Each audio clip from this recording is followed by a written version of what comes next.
ఇది కదా ఆఫర్ అంటే ఇప్పుడు ఎంత కొంటే అంత ఫ్రీ విఆర్ఆ fine silver jewellery Jubilee Hills check post Hyderabad. నమస్తే, నేను Keshav. Welcome to Suman TV. పిఠాపురంలో రాజకీయ సమీకరణలు మారుతున్నాయా? ఉప ముఖ్యమంత్రి పవన్ కళ్యాణ్ ప్రాతినిధ్యం వహిస్తున్నటువంటి ఈ నియోజకవర్గంలో అనూహ్యమైనటువంటి పరిణామం ఒకటి చోటు చేసుకుంది. గతంలో వైఎస్ఆర్సీపీలో ఎమ్మెల్యేగా గెలిచిన పెండెం దొరబాబు ఇప్పుడు జనసేన తీర్థం పుచ్చుకున్నారు. అలానే జనసేన పార్టీ అధినేతకి టికెట్ ఇచ్చిన సందర్భంలో టీడీపీ అభ్యర్థిగా త్యాగం చేసిన వర్మ పరిస్థితి ఇప్పుడు ఏంటి? రాబోయేటువంటి రోజుల్లో పూర్తి స్థాయిలో జనసేన పార్టీ పిఠాపురం పైన పట్టు బిగించబోతుందనే సంకేతాలు కూడా స్పష్టంగా కనిపిస్తున్నాయి. అక్కడ మారుతున్నటువంటి వ్యూహాలపైన ఒకసారి విశ్లేషణ చూద్దాం. మనతో పాటు అనలిస్ట్ చందు శ్రీనివాస్ గారు. చందు శ్రీనివాస్ గారు నమస్కారం అండి. పిఠాపురంలో పెండెం దొరబాబు జాయినింగ్ ఆల్రెడీ బహుశా నిన్న అసెంబ్లీ సెషన్స్ సందర్భంలోనే చంద్రబాబు నాయుడు గారు, పవన్ కళ్యాణ్ గారు మాట్లాడుకున్నారు. ఈ జాయినింగ్ గురించి కూడా డిస్కషన్ వచ్చింది అని ఒక చర్చ జరిగింది. తెల్లారేపాటికి ఆయన జాయిన్ అయిపోయారు. అవునా? ఏం జరుగుతుంది పిఠాపురంలో? అదే ఎప్పుడో జాయిన్ అవుతాడని చెప్పి అనుకున్నారు. మధ్యలో ఎందుకు ఆగిందో కూడా తెలియదు. అంటే మధ్యలో వర్మ ఇష్యూ కావచ్చు, ఏదైనా కావచ్చు, ఈ అనేక వివాదాల నడుమ.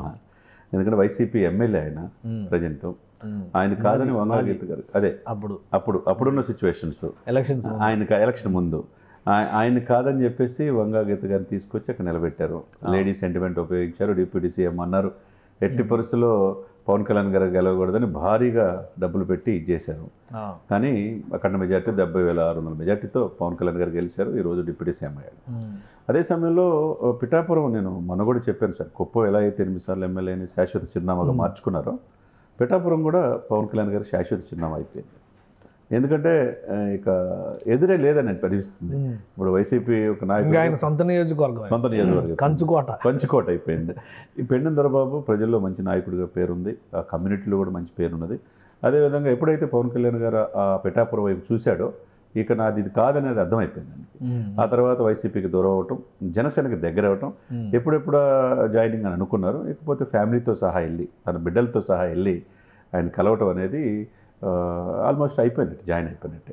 కాకపోతే ఇక పిఠాపురం ఫీచర్ ఏంటి అంటే 175 నియోజకవర్గాల్లో 175 నుంచి 225 అవ్వచ్చు. అయినప్పుడు పిఠాపురం పెద్దది అయినప్పుడు గొల్లపురంలో సపరేట్ కాన్స్టిట్యున్సీ అవుద్ది. మరి ఆ దిశగా ఏమన్నా కమిట్మెంట్ ఏమన్నా దొరబాబు గారికి వచ్చిందా ఏమో, ఏదైనా జరగవచ్చు. అంటే ఒకటి ఎలక్షన్స్ టైంలో తెలుగుదేశం పార్టీ నుంచి వర్మ గారు త్యాగం చేశారు. పవన్ కళ్యాణ్ గారి గురించి ఆయన చాలా స్లోగన్స్ కూడా ఇచ్చారు. ఆయనకి భరోసా ఇచ్చారు చంద్రబాబు నాయుడు గారు, తిరుగుబాటు అభ్యర్థిగా వెళతాడు అనేటువంటి చర్చ వచ్చినప్పుడు కూడా ఆయన భరోసా ఇచ్చారు. ఎమ్మెల్సీ ఇచ్చి మంత్రి పదవి అని ఇట్లా రకరకాల ఈక్వేషన్స్. కానీ వర్మ గారికి ఇంతవరకు ఏమీ ఇవ్వాల, మొండి చేయి చూపించినట్టు లెక్క. ఇప్పుడేమో అనూహ్యంగా ప్రత్యర్థులు తీసుకొచ్చి పార్టీలో కూటమిలో చేర్చుకుంటున్న పరిస్థితి కనిపిస్తుంది. అంటే ఇప్పుడు ఏంటి రాజకీయంగా ఏమైనా ఈక్వేషన్స్ మారుతున్నాయని? అంటే రాజకీయ ఈక్వేషన్స్ అంటే ఆయనకి ఏదో ఒకటి ఇస్తారు, కాకపోతే తొందరపడకూడదు. తొందరపడి ముందే కూర్చుంది కోయిల్ అన్నట్టు మొన్న మధ్య ట్వీట్ చేసినది చాలా ఇదే అనిపించింది.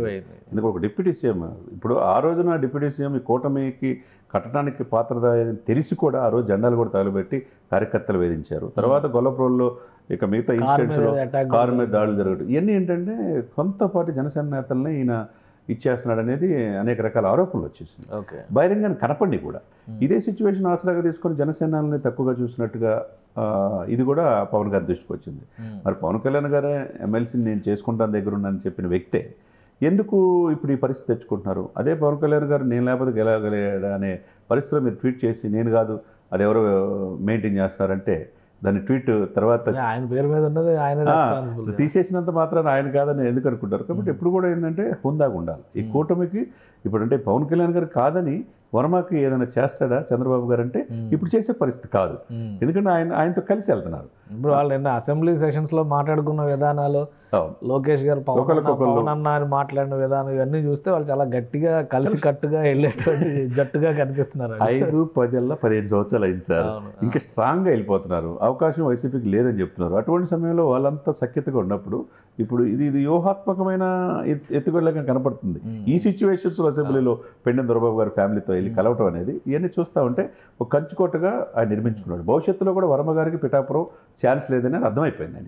అంతే కదా, ఎందుకంటే శాశ్వత చిరునామా. అంటే దొరబాబు వైసీపీలో ఉన్న సందర్భంలో చాలా మంది వైసీపీ నాయకులంతా కూడా అవినీతి ఇలాంటి ముద్రలు ఉన్నాయి, దూకుడు రాజకీయాలు, గుండాగిరి ఇట్లాంటివన్నీ ఉన్నాయన్నారు కదా. మరి ఈయనని ఆహ్వానించేటువంటి క్రమంలో అటువంటి ఏవి అడ్డం రాలేదా? అంటే అటువంటి అంటే కంపారిజన్ చేసుకుంటారు సార్. రాజకీయాల్లో ఏంటంటే ఎవరు సచ్యులు కారు. కాకపోతే కొద్ది వాళ్ళలో ది బెస్ట్ పర్సన్ ప్రజల్లో ఉండేవాళ్ళు. ఎలిగేషన్స్ వచ్చినా ప్రజల్లో ఉండి ప్రజల యొక్క సమస్యలు పరిష్కరించే వాళ్ళు దొరబాబు ఆ పేరుంది. కాబట్టి మిగతా వాళ్ళతో కంపారిజన్ చేసుకుంటే మిగతా ఎవరితో గవర్నమెంట్ మాధవ్తో లేకపోతే కొడాలి నానితోనో ఇప్పుడు కాదు, సౌమ్యుడిగా పేరుంది, కమ్యూనిటీలో కూడా మంచి పేరుంది, వివాద రైతులుగా ఒక ఇది ఉంది. కాబట్టి ఆయన గతంలో కూడా కూటమిలో పనిచేసిన నాయకుడు. 2004 ఎలక్షన్స్ లో బీజేపీ అభ్యర్థిగా పిఠాపురం నుంచి ఎమ్మెల్యేగా గెలిచాడు ఫస్ట్. అవునండి. 2009 ఎలక్షన్స్ లో అక్కడ ప్రజారాజ్యం పార్టీ గెలిచింది, వంగా గీత గారు. మళ్ళీ తర్వాత 2004లో వర్మ గెలిచారు. 2009లో రెబల్ క్యాండిడేట్గా వేసి ఓడిపోయింది ఈయన. 2014లో కూడా రెబల్ క్యాండిడేట్గా వేసి గెలిచాడు. 2014లో క్యాండిడేట్గా, 2009లో క్యాండిడేట్గా వర్మ పోటీ చేశాడు, ఓడిపోయాడు. మళ్ళీ 2014లో తెలుగుదేశం పార్టీలో టికెట్ రాలేదని రెబల్గా వేసి గెలిచాడు ఆయన. సో అంటే ఆ క్రానాలజీ అంతా చూస్తే కూడా ఈ పార్టీలు మారడం పిఠాపురంలో సహజం అనే సంకేతాలు కనిపిస్తున్నాయి. ఎవరికి పిఠాపురం ఇక మారే అవకాశం లేదు. సో ఈసారి ఎలాగో పునర్వ్యవస్థీకరణ జరిగితే ఇద్దరికి అకామిడేట్ చేసే అవకాశం ఉంది. కాబట్టి క్లారిటీతోనే ఎవరవచ్చు మరి, అది వర్మ పవన్ కళ్యాణ్ అవుతారా లేదంటే పవన్ కళ్యాణ్ దొరబాబు అవుతారా?